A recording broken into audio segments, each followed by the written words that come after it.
Mga kauturan, maayo gid nga adlaw sa inyong tanan. Kag sa sining itiyo, nagapasalamat man kita sa Ginoo. Kag ginhatagan pa niya kita sa dugang nga panahon, din kita makaupdanay sa pagbabalandong sang pulong sang Ginoo. Kag bahin sang balana kasulatan nga aton pagapamalandungan subong, ini makita sa Proverb o kun Hulubaton, Kapitulo 6, halin sa 16 pagkadto sa 19. Kag kun inyo nga madumduman sa nag-agi nga semana, amo man gyapon ini nga text ang aton nga gintun-an, pero wala adto matapos kay tama ka lawig. Kag sa karon nga tion paningwaan naton nga matapos ining tanan. Pero agod nga malabas ini sa aton huna, akon liwat pagabasahon ang Hulubaton Kapitulo 6 halin sa 16 pagkadto sa 19. Ang Bible nagasiling may 7 ka klase sang tao nga ginakaugtan kag ginakangilaran sang Ginoo. Ang mga butigon, ang mga bugalon, ang mga nagapatay sang tao, ang mga nagaplano sing malain, ang mga maabdik maghimo sang malain, ang mga nagasaksi sang butig, kag ang mga nagapaaway sang iya kapariyo o kon mga abyan. So may 7 dire ka klase sang sala nga ginasiling sa Bible, ginadumtan, ginakaugtan sa Ginoo, pero tungod kay ang tatlo sini ato na natun-an sa nag-agi nga semana, ato na lang pagatun-an ang nabilin nga bali 4. Siguro para mahapo sa aton, akon i-paraphrase ang mga linya sang Bible nga akon ginbasa kaina, agod nga hindi kita mabudlayan sa pag-intindi kag sa pag-apply sa mga kamatuoran sa aton mga kabuhi. So ang tatlo ato na natun-an sa nag-agi, ari kay kaapat. Ang ika-apat nga sahi sang sala nga ginadumtan gid kag ginakaugtan sang Ginoo. Kung sa bagay, ang tanan nga sala supak sa Ginoo.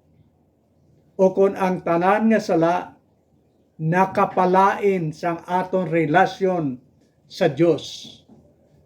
Kag kung sala ang pagambalan, ano gid bala ang kahulugan sang ginasiling nga sala? Ano ang sala?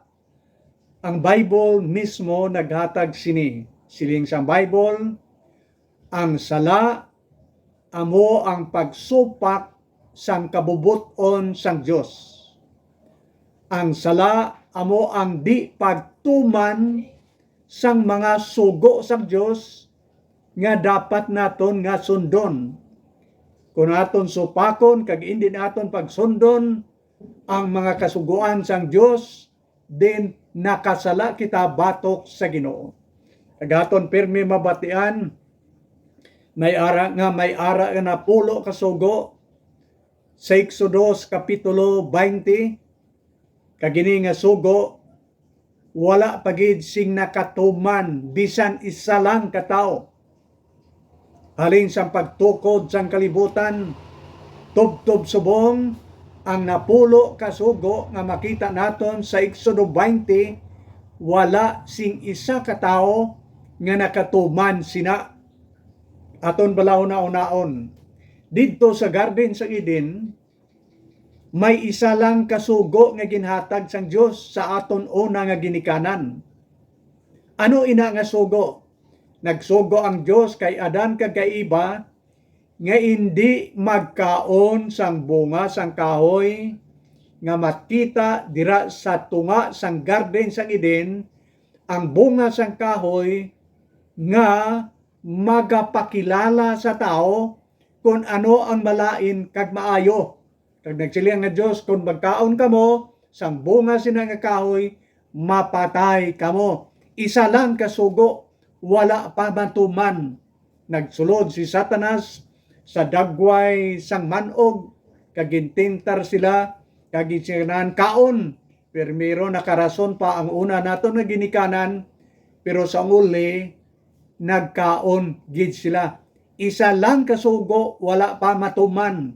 Tidugangan mo pa sang napulo kasugo, kag may iban pagid nga mga kasuguan sa Bible. Luwas ang napulo, wala gani matuman ang isa, dugangan mo pa, matuman bala na kay porte na kadamo. So amoy na nagsiling ako nga wala sing tao nga nakatuman bisan sang napulo lang kasugo sa Exodus 20, kay isa lang gani kasugo dito sa Garden sang Eden, wala pa matuman. So kung sala ang paghambalan, ano ang sala? Ang sala amo ang paglapas sang mga sugo sang Dios. Tungod kay kita naglapas sang sugo sa Dios, so siyempre nakasala kita. Kag may ari dire nga na-mensionar nga bali apat na lang kasugo nga aton nga pagabantayan, kagaton tanahon kun bala natuman naton ini ang ginahambal dire. Okay? Sa bersikulo 4, ini nga klase sang sala ginasiling sang Bible, ang nagaplano sang malain. Ang pagplano sang malain, sala na ina. Ang pagplano, wala mo pa mahimo. Ari pa sa utok mo, kag ari pa sa balatyagon nimo, ginaplano mo pa lang ang malain. Sala na ina sa atubangan sa Ginoo, bisan wala pa nimo mahimo. Kung sa mga bata pa na, ginabusong pa lang, way pa na tao, ginabusong pa lang sa imong una-una, ginaplano pa lang, kag sa imong balatyagon, pero inang ginabusong nga sala nga ginaplano sang tao, bisan wala pa niya mahimo, ginaisip na ina nga sala, batok sa Ginoo. Tanaw naton ang mga ginatudlo sang Bible. Permiro ang ginatudlo na nungod sang pagmarder o kon pagpatay. Ini makita sa Mateo 5:21 pagkadto sa 22. Ang ginatudlo dire, ara pa lang sa una-una, wala pa mahimo. Nagsiling ang Bible. Siling ni Kristo sang una, ginatudlo sa inyong mga katigulangan nga hindi kamo magpatay. Pero ginpadayon ni Kristo ang pagsiling.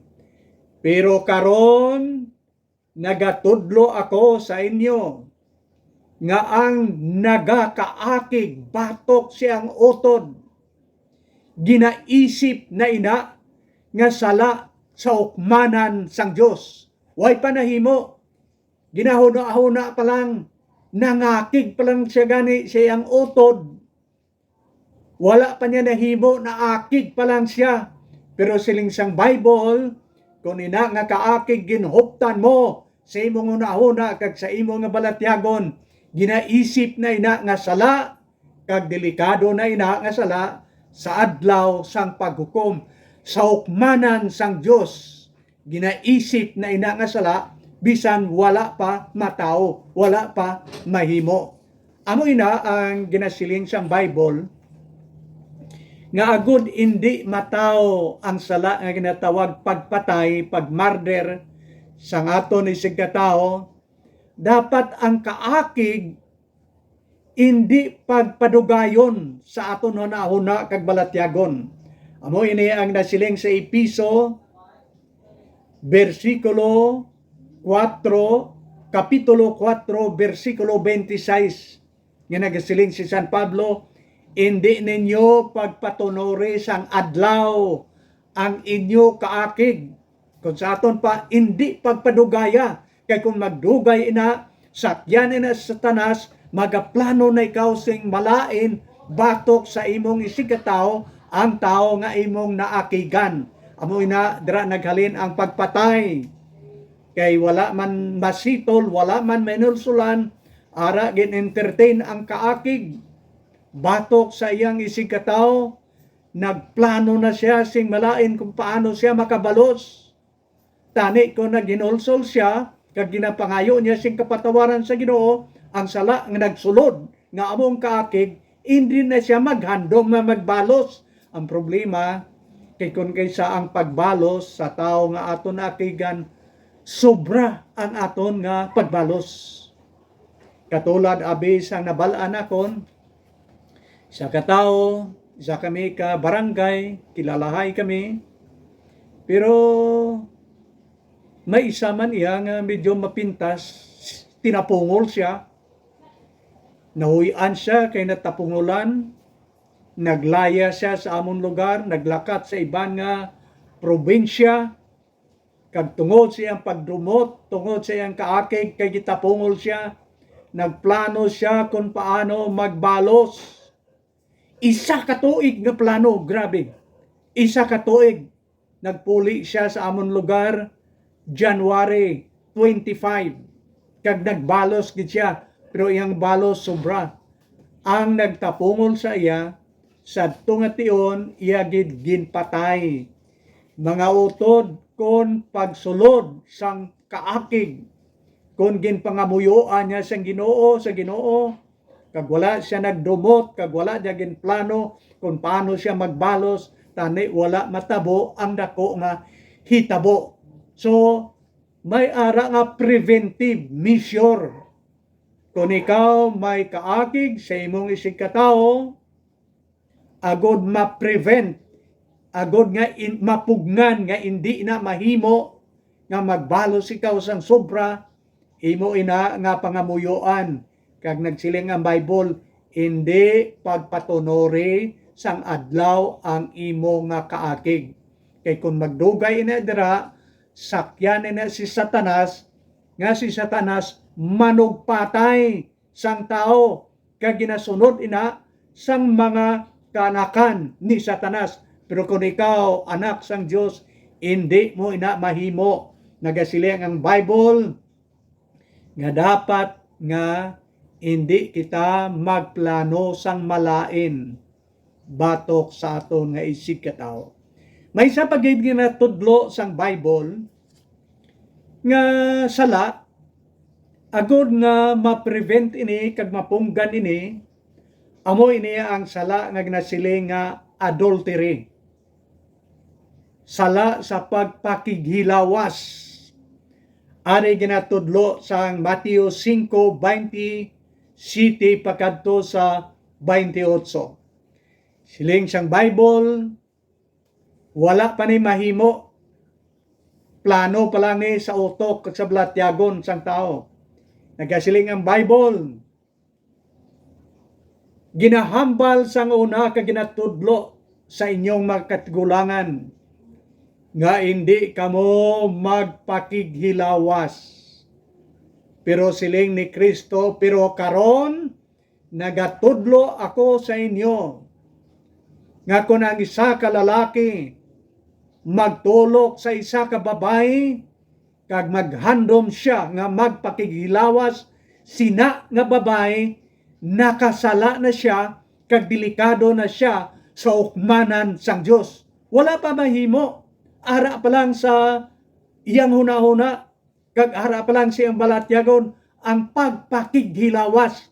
Pero kay wala man niya, pagpangayo ising kapatawaran ina nga sala, nga nagsulod siyang hunahuna, nga nagpanaog siyang tagipusoon, then ina nga handom, ina nga plano, natuman, kag naguba siyang kabuhi, bisan pa sa iyang panimalay. So amo ini ang ginasiling sa Ginoo, nga hindi magplano sang malain.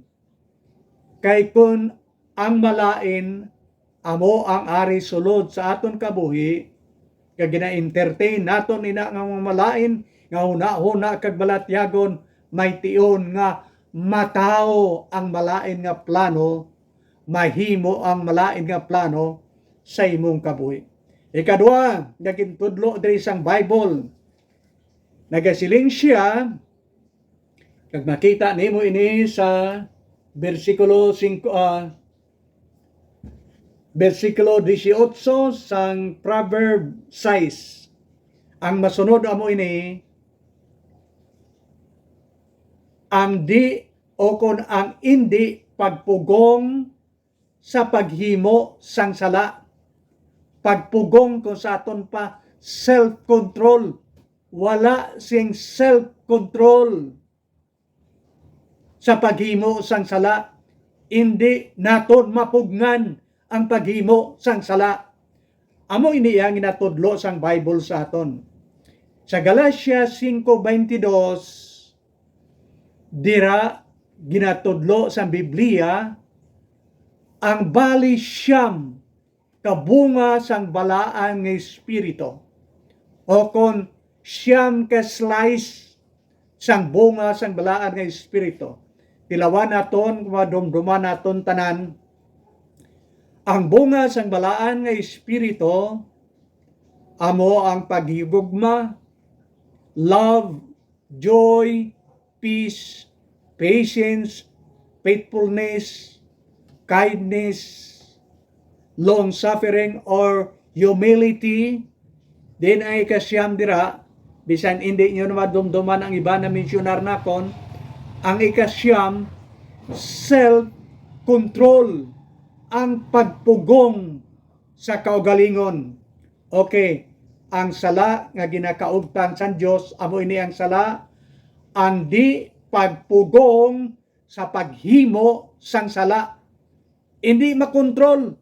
Wala siya sang self-control. Kay man ang balaan ng espiritu, wala nagatrabaho kag panghikot dira sa iyang kaboy, kabangdanan nga kon ang malain makasulod siya ang kaboy, hindi niya na makontrolar, kundi nga mahimo ginya ang sala nga nagsulod siya ang kaboy. So dapat nga ang tao gali magtuo kag magbaton kay Kristo, then ang balaan nga espiritu magasulod sa aton kabuhi kag magakontrol sa aton kaugalingon nga kabuhi kon may sala nga makasulod sa aton kabuhi agud nga hindi naton mahimo ina.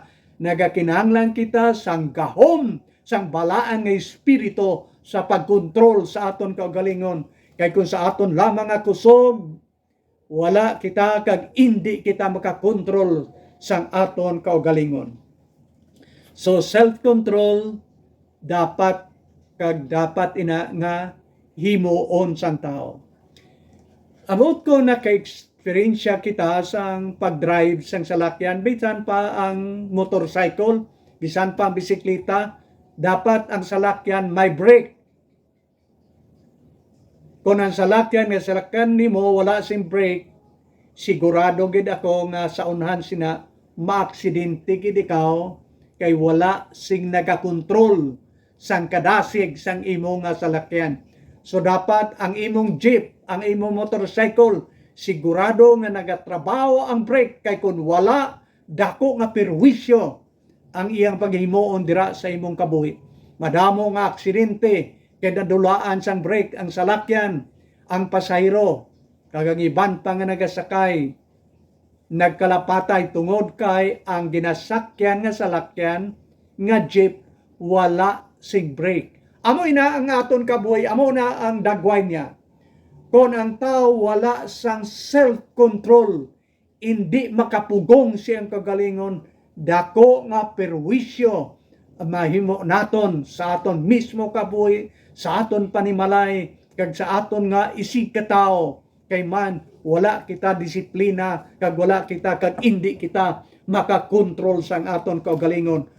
So ang siling sang Bible, ini nga sala sang hindi pagkontrol sa aton kaugalingon, ginakaugtan gid ini sang Ginoo, kay dako nga problema ang mahimo niya sa aton kabuhi kag sa iban nga tao kung hindi naton makontrol paagi sa gahom sang balaan nga espiritu ang sala nga nagaluklok nagaistar sa aton kabuhi. Kag nga masunod pagid nga ginasiling sang Bible nga sala nga ginakangilaran kag ginakaugtan sa Ginoo, amo ini ang sala sa pagsaksi sang butig Okay. Saksi sang butig nga saksi, nga pagsaksi. Ang nasiling sa Bible, hindi ka magbutig. Makita nimo is na sa Exodo 26. Pero may ara siya daging sulod nga isa ka pulong.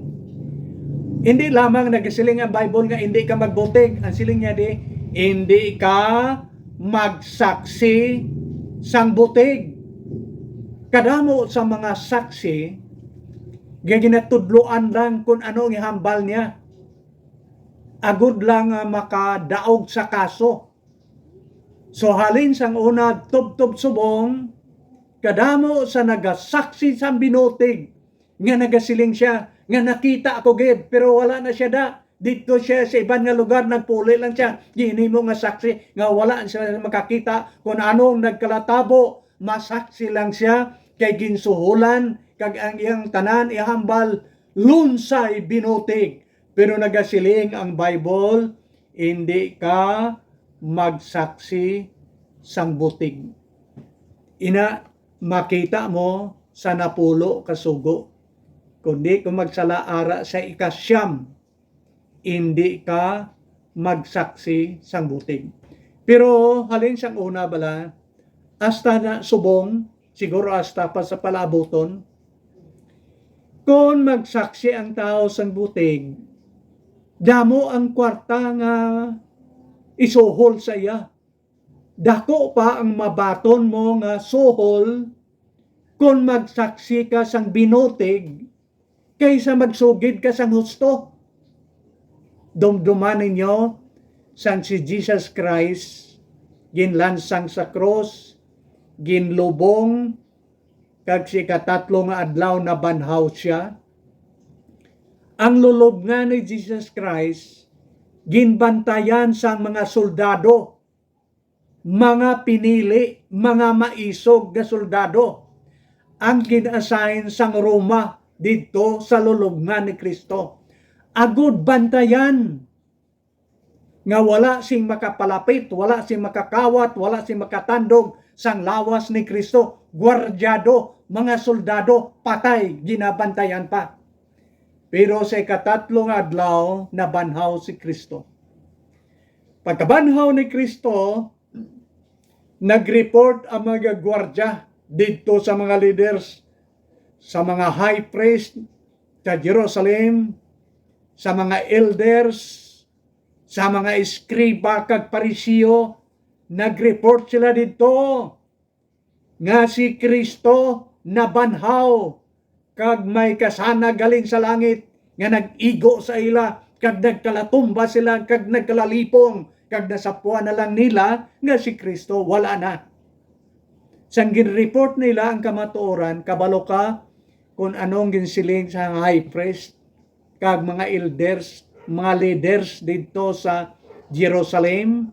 Siling nila amunio, hataga namon kamo sang damo-damo gid na kwarta,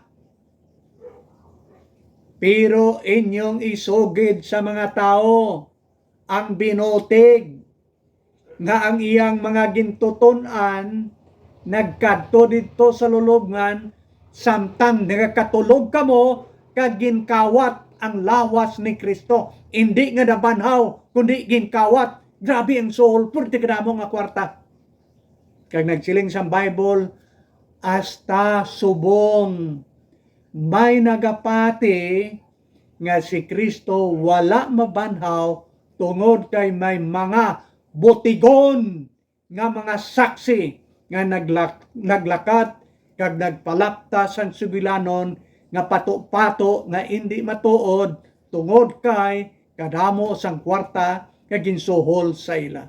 So halin subong, tub-tub subong, may mga sinuhulan nga saksi nga nagahambal sa binutig. Siguro hasta pa na, sa palaaboton, hindi na maguntat. Pero ano iya ang ginatudlo sang Dios sa imo kag sa akon?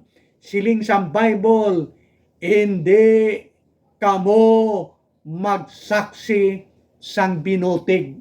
Kay kung aton inahimuon, kadamo sa mga tao nga mapriso, nga wala sing sala, nga kay man may mga butigon nga mga saksi, kagdamo sang may mga sala nga wala mapriso, kay man ang mga judges nagapati lamang sang mga saksi nga mga butigon. So amoy na nga Diyos, siling niya ginakangilaran, nakon ina nga klase sang sala, ang pagsaksi sang binuting. Kaga matsunod nga ginahambal diri sang Bible, kagamoy ni ang ikapito, nagasiling siya, ang sala nga iya ginakaugtan, amo ini ang sahi sang sala, ang sala nga nagapaaway sang mag-abyan o kon sang isig katao. May mga tao yang mayo mag-invento sang istorya nga ginapaaway nila bisan pa ang mag-abyan. Mag-abyan na gid ang duha ka tawo, pero maayo siya magpaaway, ginapaaway niya ang mag-abyan. Sa ano nga paagi? Sige, istorya sang istorya nga kutso-kutso, ang kutso-kutso nagapaaway ini sa mga tao, bisan pa sa mga abyan. Ikutso-kutso mo, may sinakapulong subong nga bag-o, ang bag-o nga pulong sang kutso-kutso maritis. Kadamo sang maritis, ina nga mga tao amo ang nagapaaway bisan sang mag-abyan. Kag siling sang Dios, ina nga klase sang sala ang pagpaaway sa mga tao, ginakaugtan ina sang Dios. Kay ban ang Dios iya peacemaker, nagapaluntad sang paghidait. Kag amo ina ang gusto sang Dios nga kita nga mga tao parehas kay Jesus Christ nga nagapaluntad sang paghidait, hindi nga nagahimo sang kaawayon sa tunga sa mga katawhan.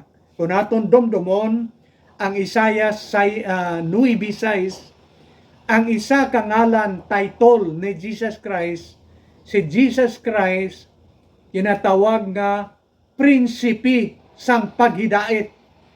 Okay, si Kristo prinsipi sang paghidait. Gusto niya nga may paghidait sa tunga sang mga katawhan. Kag gusto ni Kristo nga ang iyang mga kaanakan dapat nga peacemaker, hindi nga troublemaker. Okay. Anong siling gani isang Bible naton? Ginakaugtan sang Dios ang sala nga nagapaaway sa duha ka tawo bisan pa mag-abyan. Ginapaaway niya pagi sa mga kutso-kutso, kag maayo maggatong ang iban, parehas ang kalayo. Kung patyon mo ang kalayo, dapat ibubo na mo tubi, hindi mo na pagbubuan sa gasolina. Pero ang iba niya, gasolinahan pa nila, agod nga magdako ang away. Kag kung mag-inaway na, sila igakadlaw, kay sila man naggatong nga magdako ang away. So ang Kristohanon, nagapaluntad sa paghidait, tungod kay aton agalon nga amo si Kristo, amo ang Kristo nga peacemaker, nagapaluntad sa paghidait. Kag dapat nga, amo man sina ang aton nga sundon nga mga Kristohanon, dapat kita tanan peacemaker, hindi troublemaker. Okay, tungod kay ang ginabala naton subong sala nga ginakaugtan sang Dios, kag sala batok man sa aton isig katao, kag wala sing sala nga ginahimo sang tao nga nakapalipay sang Dios. Ang tanan nga sala nga aton ginapahimo, nagakasubo gid ang Dios sa pagtulok sina, kag nagkakaakig siya. Siling sa Bible, ginakangilaran niya ang sala nga ginihimo naton batok sa Dios kag batok sa aton nga isig katao. Pero kitang tanan, siling sa Bible, puro gid tanan nakasala, wala sing isa ka tawo nga matarong. Kitang tanan nakasala kag nakabsan sang himaya sang Dios. Wala gid sing matarong bisan isa. No, not even one. Karon, ano ang maayo sini kay ining aton sala nga ginahimo ginakaugtan sang Dios? May ari nga kamatuoran agod masulbar ini nga sala kag mapahamuot naton ang Dios kag ang aton man isig katawo. Nagasiling ang aton Bible nga dapat ginaton hinulsulan kag biyaan talikdan ang aton nga sala. Kaya mo ini ang ginasiling sang Salmo 66:18. Nagasiling siya that if we regard iniquities in our lives, God will not answer our prayer.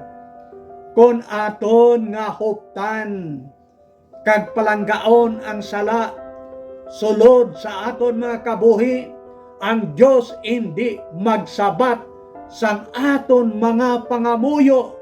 Kadamo sang ginapangayo naton sa Dios paagi sa pagpangamuyo, pero ang nakasapong nakabalabag nga hindi ang Dios magsabat sang aton mga pangamuyo, amo ang aton sala. Kung sa mga kanal pa na may nagabara nga plastic nga hindi magwa ang tubig, may ara nga nagabara sa aton kabuhi nga nangin kabangdanan nga hindi magsabat ang Dios sa aton mga pangamuyo, kag nagabara sina, amo ang aton sala. Pero ang mayong balita amo ini, ang 2 Chronicles chapter 7 verse 14. Amo ini ang kondisyon sang Ginoo agod masulbar kag ang aton kabuhi mangin maayo sa tubangan sa Ginoo, kag ang aton mga pangamuyo iyang sabton. Sa 2 Chronicles chapter 7 verse 14 nagasiling siya, kon ang akon mga katawhan, may kondisyon dire, tanaw naton kondisyon, magpaubos sa iyang kaugalingon. Ikadua, magdangop sa iya. Ikatatlo, kag magpangamuyo. Kung aton ining himuon, magpaubos kita, magdangop kita sa Dios, magpangamuyo, kag biyaan naton ang aton sala. Ang siling niya amo ini, patawaron niya ang aton mga sala, kag ayuhon niya ang aton dota, bisan pagali ang dota apektado sang sala sang tao nga hindi na makapahatag sing maayo nga produkto kay apektahan sang aton mga sala. Siling niya, kon kita magpaubos, magpangamuyo, magdangop, kag magbiya sang aton sala, 100% siling niya, patawaron nakon ang ilang sala, kag sabton nakon ang ilang pangamuyo, kag ayohon nakon ang ilang dota. Amo nang mga kondisyon nga ginapaabot sang Dios agod masulbar ang sala nga ginakangil-aran sang Ginoo. Sa isa ka pulong, talikdi biyai ina nga sala, kag magbalik sa Dios. Buksi ang imong kabuhi, bato na si Kristo sulod sa imong tagipusoon, kag mag-alagad sa iya sang maminatod-on tubtob nga magabalik sa liwat sa sininga kalibutan. Mga kautoran, kabay nga ang Dios magpakamayo gid sa aton nga tanan. Thank you.